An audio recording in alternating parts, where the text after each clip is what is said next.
Le temps que passe la tempête. Les manichéens m'ont dit « C'est ta mère, pardonne ». Les censeurs m'ont prédit « C'est ta destinée qu'en enfer tu frissonnes ».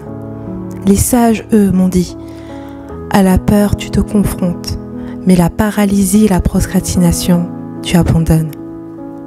Mon cœur m'a dit « De mon temple, toute haine je détrône ». Mon corps, lui, m'a imploré « Attention et douceur, j'aimerais que tu me donnes ». Mon âme, elle, m'a supplié « Trouve refuge en la pureté de l'amour pour que je frissonne ». Mon esprit, lui, m'a chuchoté « La discipline et l'endurance, je veux que tu me prônes ».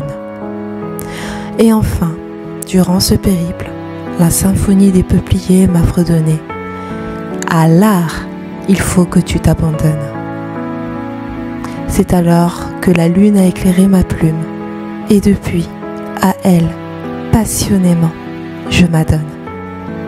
Depuis cet instant de sublimation, de courage et de résilience, mon être entier grogne. Ma conscience m'a dit, à moi aussi, et surtout, il faut que tu pardonnes. Et enfin, je me sens libre. Libre, libre. J'ai enfin compris le pouvoir exorciseur des tempêtes. Quand le tourbillon m'emporte, je réalise que je dois apprendre à danser avec les démons qu'autrefois je m'évertuais à combattre sans résultat. Pendant la tempête et face à mes démons, je me sonde au rythme de la capoeira.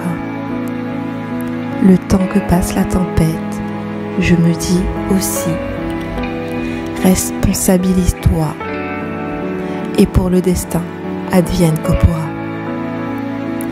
Après la tempête, le calme. Pour moi, après la tempête, c'est encore le vacarme. Après la tempête, c'est la débâcle des états d'âme et des remises en question. Puis viennent les criantes évidences et décisions. Entre désillusion et étreinte avec mon intuition, ce passage salvateur me mène à une douce et vigoureuse action. Et c'est dans la souffrance que j'ai réussi à puiser l'inspiration.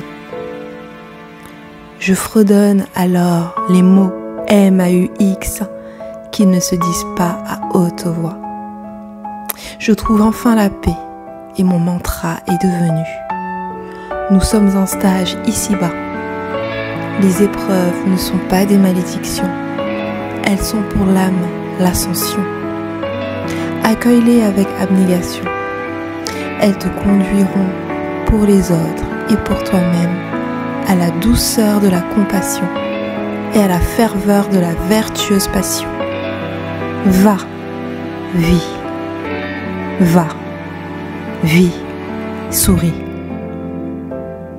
Je te partage ce bout de moi, car même s'il advenait que personne ne s'abonne, lorsque la foudre de l'inspiration frappe et que la lave créatrice en moi coule, le plus important est que, du baume au cœur, à au moins l'un d'entre vous, elle donne. Merci.